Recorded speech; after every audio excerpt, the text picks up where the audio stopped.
हिंदी में यूपीएससी की तैयारी से संबंधित प्रोग्राम्स को देखने के लिए सब्सक्राइब करें स्टडी IQIAS हिंदी। नमस्कार, स्टडी IQIAS हिंदी में आप सभी लोगों का बहुत बहुत स्वागत है। मेरा नाम है मनीष श्रीवास्तव। आज हम एनवायरमेंट एंड इकोलॉजी यानी पर्यावरण और पारिस्थितिकी के पाठ्यक्रम को समझेंगे। जो भी स्टूडेंट 2025 के लिए प्रिपेयर कर रहे हैं, तो सबसे पहली चीज, जिस सब्जेक्ट को आप पढ़ेंगे उस सब्जेक्ट का आपको सिलेबस तो पता होना चाहिए, उसका पाठ्यक्रम तो अच्छे से पता होना चाहिए कि हमें क्या क्या पढ़ना है, क्या क्या गहराई से देखना है। और उन चीजों के बारे में आज की क्लास में हम चर्चा करेंगे, जिसमें हम पाठ्यक्रम को बहुत अच्छे से कवर करेंगे कि कौन कौन से सिलेबस में पार्ट्स दिए हुए हैं, कहां से यूपीएससी क्वेश्चंस बनाता है, किन विशेष चीजों पर हमें ध्यान देना है। इन सारे विषयों पर हम चर्चा करने वाले हैं। तो आपको जैसा स्क्रीन पर दिख रहा है कि सब्जेक्ट का नाम तो हम जो देख रहे हैं वो कौन सा सब्जेक्ट की बात करने वाले हैं। तो हमारा जो सब्जेक्ट है वो है एनवायरमेंट इकोलॉजी, जिसको कहा जाता है पर्यावरण एवं पारिस्थितिकी। एनवायरमेंट एंड इकोलॉजी बहुत ही शानदार सा सब्जेक्ट है, बहुत ही स्कोरिंग सब्जेक्ट है।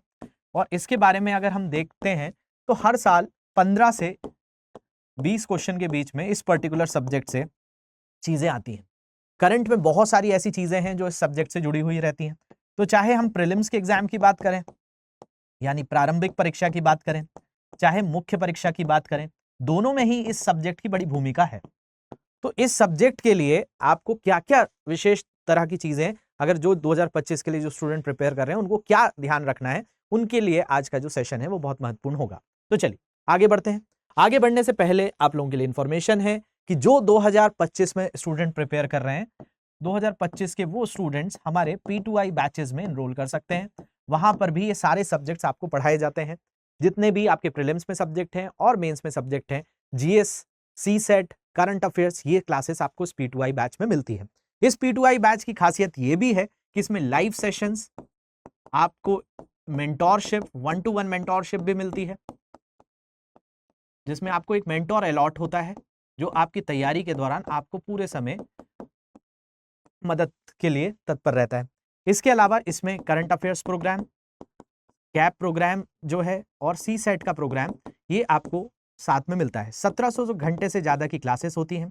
इसमें आपको SIP प्रोग्राम, NCERT की बुक्स का जो लेक्चर्स हैं वो भी मिलते हैं। इसके अलावा सक्सेस इन मेंस प्रोग्राम भी इसी प्रोग्राम के अंतर्गत है। और आपको इंटरव्यू गाइडेंस प्रोग्राम, और एक और बहुत खास प्रोग्राम है इसमें MRP program, mains residential program, यानी मुख्य आवासीय कार्यक्रम, जिसमें आवास आपको स्टडी IQ कैंपस में रहना होगा, यहाँ तैयारी करनी होगी। सारी सुविधाएं आपको यहाँ पर मिलेंगी प्रीलिम्स क्लियर करने के बाद। तो ये बैच बहुत ही शानदार सा बैच है। जो भी 2025 के स्टूडेंट्स हैं वो इसमें एनरोल कर सकते हैं। मेरा कोड है मनीष लाइव, इसको यूज करेंगे तो आपको मैक्सिमम डिस्काउंट मिलेगा। और ये इतने मिनिमम प्राइस में इतने सारे फीचर्स वाला जो बैच है, मैंने आपको बताया अभी, 1700 घंटे से ज्यादा की लाइव, इसमें इतने घंटे की क्लासेस आपको मिलने वाली है। 1700 की क्लासेस हैं। बाकी आपको टेस्ट, आंसर राइटिंग, इवैल्यूएशन, ये सारे फीचर्स इसमें एनरोल्ड है। तो इसमें आप एनरोल कर सकते हैं। 14 दिसंबर से ये बैच जो है शुरू हो जाएगा। और 14 दिसंबर से मतलब ओरिएंटेशन है इसका, बाकी क्लासेस साथ साथ हो जाएंगी। तो अभी भी आप इसमें एनरोल कर सकते हैं।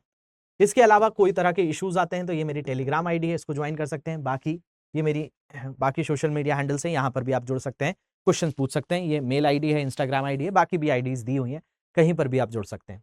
तो चलिए सबसे पहले हम देख लेते हैं कि भाई क्या है हमारे सिलेबस में। तो अगर आप यूपीएससी का सिलेबस देखेंगे तो ये सबसे पहले मैंने प्रीलिम्स का सिलेबस आपको दिखाया है।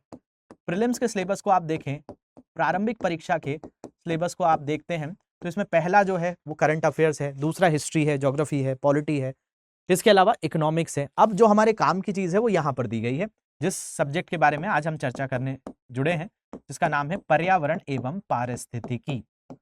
तो पर्यावरण पारिस्थितिकी के बारे में क्या इसमें दिया है? तो पर्यावरण पारिस्थितिकी में दिया है सबसे पहले पर्यावरणीय पारिस्थितिकी। पर्यावरणीय पारिस्थितिकी का मतलब क्या है? Environmental ecology. अब इकोलॉजी का मतलब होता है, आप किसी भी जगह पर, इको का मतलब आवास होता है। जब किसी के आवास का अध्ययन करना चालू कर देते हैं, आवास किसका? हमारे घर का? नहीं।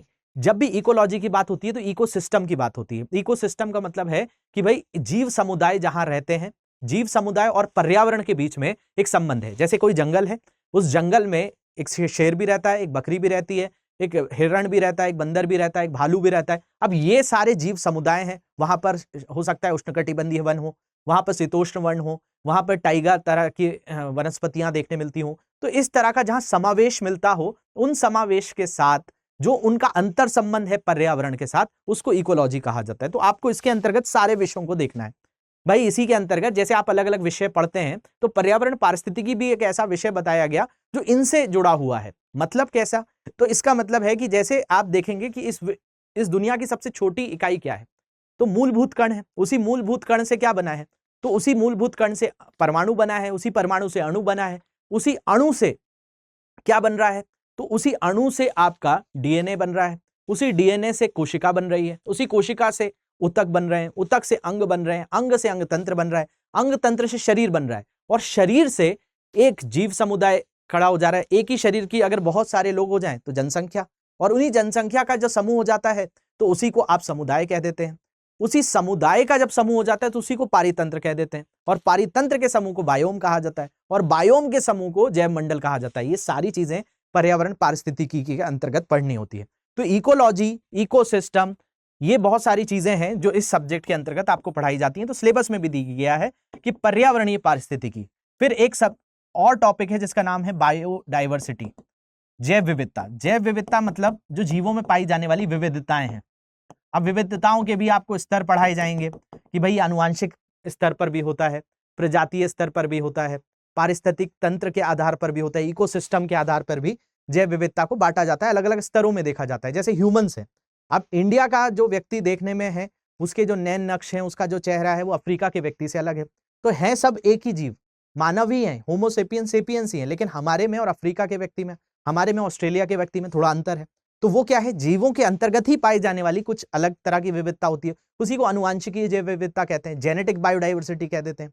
ऐसे ही इस पृथ्वी पर अलग अलग जीव समुदाय भी हैं भाई। प्रजातीय जैव विविधता की बात करें तो अलग अलग प्रजातियां मिल रही हैं। कोई शेर कहला रहा है, कोई बंदर कहला रहा है, कोई भालू कहला रहा है, कोई बाघ कहला रहा है, कोई चीता कहला रहा है, कोई मानव कहला रहा है, कोई शाल का पेड़ कहला रहा है, कोई सागौन कहला रहा है। तो ये ऐसे क्या है? जैव विविधता प्रजातीय स्तर पे होती है। ऐसी अलग अलग पारिस्थितिक तंत्र भी होते हैं भाई। कोई हो सकता है सदाबहार वन हो, कोई ऐसी जगह है जो रेगिस्तान हो, कोई हो सकता है मरुस्थल हो। तो ऐसे अलग अलग तरह के पारिस्थितिक तंत्र होते हैं। तो जैव विविधता कहाँ कैसी मिलती है, उनका संरक्षण कैसे करना चाहिए, ये सारे विषय आपको यहाँ पर पढ़ने होते हैं। इसके बाद दिया है जलवायु परिवर्तन। भाई ये जो टॉपिक है क्लाइमेट चेंज, ये यूपीएससी का फेवरेट टॉपिक है। क्लाइमेट चेंज, जलवायु परिवर्तन, इसमें आपको वैश्विक तापन की घटना, ग्रीन हाउस गैसेस क्या होती हैं, ग्रीन हाउस गैस के उत्सर्जन से क्या घटनाएं हो रही हैं। विश्व भर में एक संस्था है जिसमें UNFCCC की बात होती है, United Nations framework convention on climate change, इनके बारे में आपको पढ़ना होता है, सिलेबस में दिया है। तो जलवायु परिवर्तन संबंधी सामान्य मुद्दे जिनके लिए विषयगत विशेषज्ञता आवश्यक नहीं है, लेकिन ये लिखा हुआ है कि आपको इन विषय के ऊपर बहुत अधिक जानकारी नहीं चाहिए, लेकिन जिस तरह के प्रश्न यूपीएससी हर साल पूछता है आपको गहराई से पढ़ना होगा। तो इसमें जो सब्जेक्ट दिए गए हैं उनसे भी ज्यादा चीजें पूछी जाती हैं। तो मैं आपको बता दे रहा हूं इसमें क्या क्या पढ़ना होता है आपको। इसमें आपको पर्यावरण पारिस्थितिकी तो पढ़ना ही है, जो पहला टॉपिक है। इसके अलावा जैव विविधता, यहां से प्रश्न पूछे जाते हैं। प्रदूषण सिलेबस में नहीं दिया है, लेकिन प्रदूषण से, अम्ल वर्षा से लगातार प्रश्न पूछे जा रहे हैं। इसी में एक और टॉपिक है जिसका नाम है सतत विकास, SDG गोल्स, 17 गोल्स हैं वो पढ़ने होते हैं। ओजोन क्षरण के बारे में पढ़ना होता है,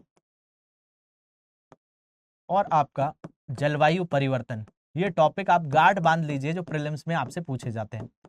ऐसे ही मेंस के भी सिलेबस को देखेंगे। तो प्रीलिम्स के सिलेबस को मैंने यहाँ खोल कर रखा है कि ये सारी चीजें यूपीएससी पूछता है। अगर आप मेंस का एग्जाम देंगे तो मेंस के एग्जाम में आपको अलग अलग पेपर देने होंगे। जैसे आपको एक निबंध का पेपर देना होगा जो 250 नंबर का होगा। फिर सामान्य अध्ययन पेपर 1, GS पेपर 1, जिसमें भारतीय विरासत, संस्कृति, विश्व का इतिहास, भूगोल, समाज, ये 250 अंक का है। इसके अलावा GS पेपर 2, शासन व्यवस्था, संविधान, राज्य व्यवस्था, सामाजिक न्याय, अंतर्राष्ट्रीय संबंध, ये 250 नंबर का है। ऐसे ही आप GS पेपर 3 पर आएंगे तब हमारा काम होगा जो आज हम बैठे हैं बात करने।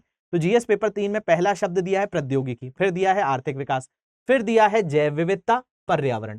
तो ये जो शब्द दिख रहे हैं, जैव विविधता, पर्यावरण, ये हमारा एनवायरमेंट इकोलॉजी है। तो अगर आपसे पूछा जाए कि GS पेपर के अंतर्गत पर्यावरण पारिस्थितिकी को स्थान कहाँ है, तो आप बता देंगे GS पेपर 3 में है। तो GS पेपर 3 में ये जैव विविधता और पर्यावरण सीधे तौर पर दिया हुआ है। इसको खोलकर भी हम चर्चा करेंगे कि इसमें क्या पढ़ना है। 250 अंक का ये भी पेपर होता है। जीएस पेपर 4 एथिक्स का है। फिर आपके 2 वैकल्पिक विषय होते हैं, ऑप्शनल होता है। क्वालिफाइंग 2 पेपर होते हैं, एक इंग्लिश भाषा में और एक कोई भी संविधान की कोई भी भाषा, मराठी में दे सकते हो, बंगाली में दे सकते हो, उर्दू में दे सकते हो, आप हिंदी में विशेषकर आपको देना होता है। तो ये 300 नंबर के होते हैं, इसमें सिर्फ 75 नंबर लाने होते हैं। इसमें 75 लाएंगे तो आपके बाकी ऊपर के पेपर चेक होंगे, तो इनको भी पास करना होता है। लेकिन अब आज हमारी चर्चा है जीएस पेपर 3 के किसके ऊपर, बायोडाइवर्सिटी और पर्यावरण यानी इन्वायरमेंट इकोलॉजी से क्या पूछा जाएगा। तो सिलेबस में जीएस पेपर 3 में ये सारी चीजें दी गई हैं, लेकिन हमारे लिए काम का क्या है, जैव विविधता और पर्यावरण। तो इसमें दिया गया है संरक्षण, मतलब संरक्षण किस चीज का, तो भाई आपका पर्यावरण का संरक्षण, जैव विविधता का संरक्षण। जैसे आज आप देख रहे हैं कि चीतों को संरक्षण मिला हुआ है भारत में, बाघ के लिए प्रोजेक्ट टाइगर चल रहा है, एलिफेंट्स के लिए प्रोजेक्ट एलिफेंट चल रहा है, भाई गिद्धों के लिए प्रोजेक्ट वल्चर चल रहा है, हंगुल के लिए प्रोजेक्ट हंगुल चल रहा है। इसके अलावा कई और भी प्रोजेक्ट, जैसे रेड पांडा के लिए प्रोजेक्ट चल रहा है, घड़ियाल के लिए प्रोजेक्ट हमारे यहाँ देश में चल रहा है। इसी के अलावा हमारे यहाँ जो ग्रेट इंडियन बस्टर्ड होती हैं उनके लिए प्रोजेक्ट चल रहा है, कस्तूरी मृग मस्क डियर के लिए प्रोजेक्ट चल रहा है। इसके अलावा लायन के लिए प्रोजेक्ट लायन चल रहा है। तो ऐसे कई तरह के प्रोजेक्ट्स हैं जिसमें संरक्षण दिया जा रहा है। इसके अलावा पर्यावरणीय प्रदूषण, सारे तरह के प्रदूषण पढ़ने हैं, चाहे जल प्रदूषण है, वायु प्रदूषण है, तापीय प्रदूषण है, आपका नाभिकीय प्रदूषण है, ये सारी चीजें हैं। इसके अलावा जो पर्यावरण का क्षरण हो रहा है, इसमें ओजोन क्षरण की भी बात की जाती है। जलवायु परिवर्तन जो हो रहा है, पर्यावरण प्रभाव का आकलन, इसमें एक रिपोर्ट पढ़नी होती है जिसको EIA कहा जाता है, इन्वायरमेंट इंपैक्ट असेसमेंट। ये जो पर्यावरण प्रभाव का आकलन है, ये भी इसका बड़ा हिस्सा है। तो यहां पर conservation, environmental pollution and degradation, environmental impact assessment, ये सारे टॉपिक्स हैं। तो मैं फिर से वही कहूंगा कि आप इसमें 2 तरीके से इसको बांट सकते हैं। एक होता है आपका पारंपरिक विषय,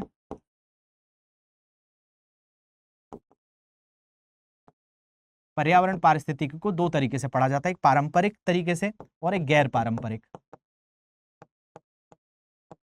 इन दोनों के अंतर्गत कुछ टॉपिक्स का आप विभाजन करेंगे। पारंपरिक वो भाग हैं जिन पर यूपीएससी सवाल पूछता है, लेकिन इनकी गहराई से, मतलब ये सब्जेक्ट में आपको किताबों में देखने मिलेंगे। गैर पारंपरिक करंट बेस ज्यादा है। तो इसमें मैंने आपको बताया, इसमें आप पर्यावरण पारिस्थितिकी की सारी अवधारणाओं को कवर कर लीजिए। इसमें फिर जैव विविधता पढ़ लीजिए, और इसी के अंतर्गत एक और टॉपिक आप पढ़ सकते हैं, प्रदूषण। ये पारंपरिक विषय के अंतर्गत आएगा। गैर पारंपरिक विषय में क्या पढ़ना है, तो आपका जलवायु परिवर्तन को अच्छे से पढ़िए।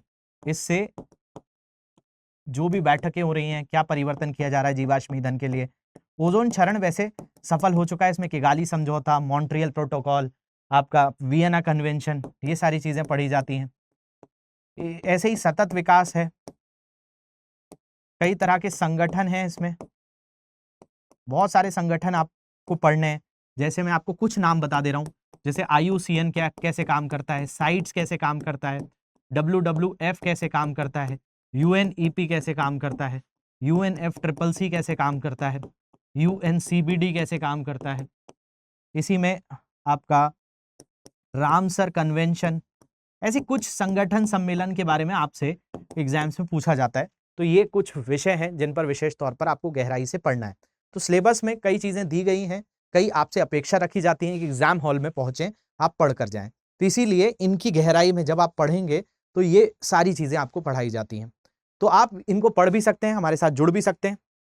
हमारा एक बैच है जो कि आपका 14 दिसंबर से शुरू हो गया है, और इस बैच का भी आप हिस्सा हो सकते हैं। और इसमें भी आपको एनवायरमेंट इकोलॉजी कवर होगी, और भी बाकी सब्जेक्ट्स होंगे, लेकिन एनवायरमेंट इकोलॉजी जो मैंने आपको विषय बताया है, इसमें मैं ये सारे चीज़ें कवर करता हूँ। तो आपको आगे चलकर भी ये क्लासेस मेरे द्वारा कवर मिलेंगी।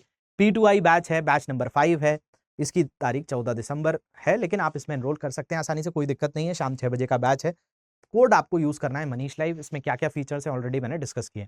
तो आशा करता हूँ आपको चीज़ें समझ में आई होंगी। बाकी कोई डाउट्स आता है तो ये सोशल मीडिया हैंडल्स दिए हुए हैं, यहाँ पर आप जुड़कर क्वेश्चंस पूछ सकते हैं। तो मिलते हैं नेक्स्ट सेशन में, तब तक के लिए ध्यान रखिए। Thank you very much for watching this. Have a great day. Hindi में यूपीएससी की तैयारी से संबंधित प्रोग्राम्स को देखने के लिए सब्सक्राइब करें स्टडी IQ IAS हिंदी।